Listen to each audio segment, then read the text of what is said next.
means a lot. It means that you have a vision and you can see beyond. You can see beyond the emotional rhetoric, and I give you credit for that. I think you have set a trend, and hopefully more will follow. Ladies and gentlemen, we've had an excellent discussion on Austria-Pakistan bilateral relations.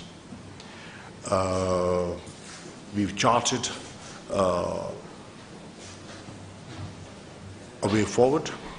We've seen what has happened in the past, the possibilities of trade and investment, the possibilities, and we've identified and highlighted areas where we can benefit from each other. We've also had a very good discussion on the regional situation. I shared with the Foreign Minister my evaluation of the Afghan situation. I've also shared with the Foreign Minister my concerns about the humanitarian situation in the Indian illegally occupied Jammu and Kashmir. We've also had an exchange of views on the European situation, the Ukrainian situation. We've discussed that.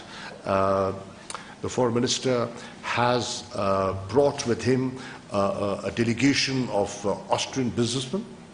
They'll be meeting their counterparts, and they'll be having a meeting with the Commerce Minister. He is traveling to Lahore as well, and I'm happy to hear that, because getting out of Islamabad is the real Pakistan, and you've got to see the real Pakistan. So in Lahore, you will have an opportunity of interacting and meeting with people that is important. Beyond the officialdom, it is important, because when we are talking of building relations and talking of people-to-people contacts, that is very important, that you reach out. So, Foreign Minister, thank you. Thank you for being here, and I hope you have a pleasant stay, and I hope you come back soon. Yeah, thank you. Good morning, ladies and gentlemen. Thank you, the Minister, the colleague, for this very warm welcome in this beautiful city, beautiful country. And I told you at the beginning, the last time an Austrian Foreign Minister was here was exactly 15 years ago, March 2007. And then young me, I was part of the delegation as a spokesperson of the then Foreign Minister. And you have a future. I'm glad to be back. And yes, we do, and the discussion really proved, and sorry for being late, it proves that we had so many things, and we had to basically interrupt our discussion and say we're continuing them over lunch, because there's so many topics we need to discuss, reaching from the regional situation, the local situation, to the global situation with the war in Europe, which is raging again. But let me start by extending my heartfelt condolences to the victims, to the families of the victims of this horrific attack in Peshawar. This is again a topic where Pakistan and Austria stand side by side in the fight against international terrorism and extremism. And having said so, I know that we met last September. We talked at the time Afghanistan was very much in the focus of attention. And I think we have to watch out not to lose focus. I know that international attention, media, social media tend to have only one subject at a time. But let's not forget that there are many crisis areas and many things and developments we have to have a very close watch over. And Afghanistan is one of them. And I want to thank Pakistan for the very valuable help they have extended to us when we had to evacuate our citizens and other people who had the right to come to Austria from Afghanistan during the crisis last year. And yes, we do have a common approach. We want security and stability in Afghanistan. We are facing a situation where Europe is at war again. And Filippo Grandi of the UNHCR said that probably this is the biggest migration movement the world has seen since the Second World War. We might be facing up to 10 million people leaving the war zone in Ukraine. And no, we don't want other migration flows to add to this.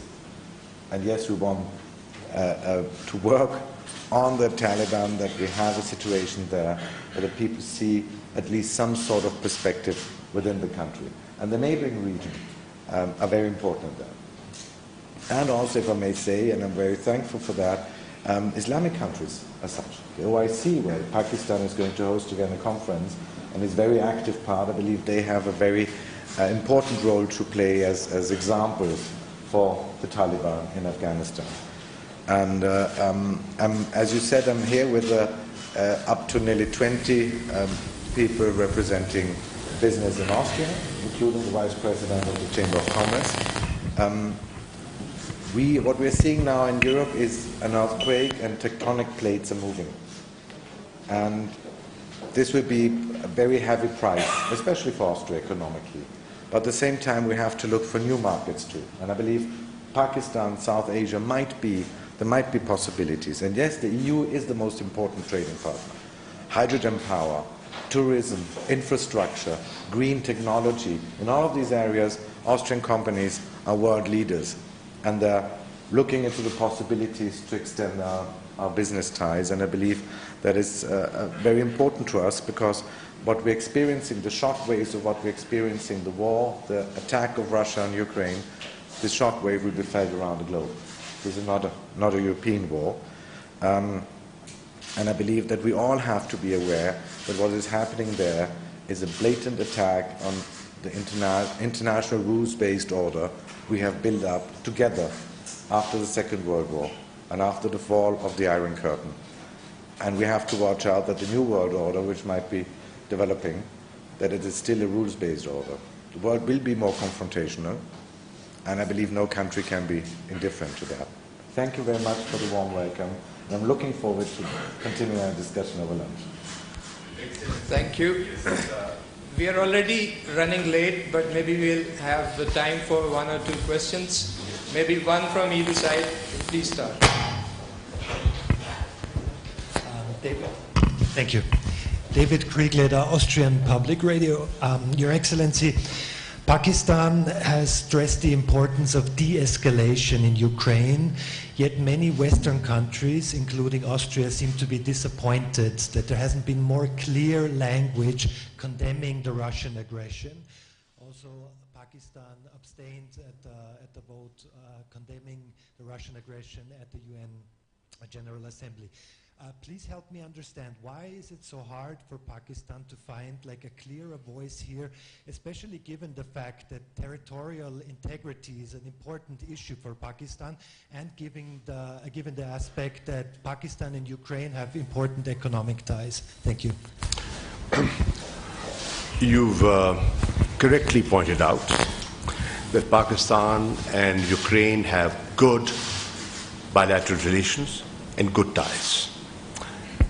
We feel for them and we care for them, and we are concerned about the evolving situation, and we are continuously evaluating and monitoring the situation. Looking at the humanitarian situation in Ukraine, I myself went to see off humanitarian assistance that Pakistan has sent to for the people of Ukraine. Having said that, I would draw your attention to the position that Pakistan has enunciated. What are we saying? We are saying that we do believe in international law. We respect UN Charter. We do understand the principle of self-determination, sovereignty, territorial integrity. We have openly said that war is no solution. We are advocating dialogue and diplomacy. As the Foreign Minister pointed out, Austria, being a neutral country and has had economic linkages with Russia and has taken certain positions, they will hurt economically. Obviously, they will hurt economically. Europe is going to hurt economically. We are going to hurt economically. And what the Foreign Minister said, and I agree with him, if there is no cessation of hostilities, this war could spread. And I fear the spread. And I do agree, the implications of this war are beyond Europe. We here in Pakistan are already feeling the pinch of rising prices of petroleum products. You know, many developing countries were, because of the COVID situation, and will, because of this new situation, feel the pinch of rising commodity prices. So, this war will hurt many in different ways. Pakistan is advocating dialogue and diplomacy. Pakistan wants to see the talks between Ukraine and Russia conclude towards a positive. There's a positive outcome, and we're concerned about the loss of life. We have welcomed the establishment of the humanitarian corridor. So we are not insensitive to international opinion, and we also want the international, reporters like you to understand that we are recovering ourselves from a long war. We've been in the midst of war for 20 years. We have paid a price in human terms. We have paid a price in economic terms. And we have also seen how people look the other way. We also know how we have been abandoned. So we have to tread carefully.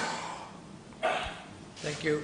One question from Mr. Adam. Excellency, this is Madina representing GT. So my question is, just a day before, United Nations General Assembly adopted a landmark resolution condemning Islamophobia.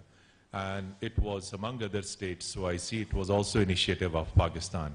Islamophobia has been a very serious issue across the world, particularly in Europe and North America. How you see the adoption of this resolution by United Nations General Assembly, and do you think it will address this issue which is on the rise in Europe? And I will like to seek the comments from our foreign minister. You didn't share details about Austria, whether it is interested in enhancing investment in Pakistan. What is focus, trade, economic ties? Please do share something on that as well. Thank you. On Islamophobia, there can be no doubt where Austria stands. This is something where we have to be very watchful. Austria is a country which has, since the beginning actually, always placed its policy very clearly on international law, on fundamental freedoms. And Austria is the first country, first European country that actually adopted in 1912 a law on Islam.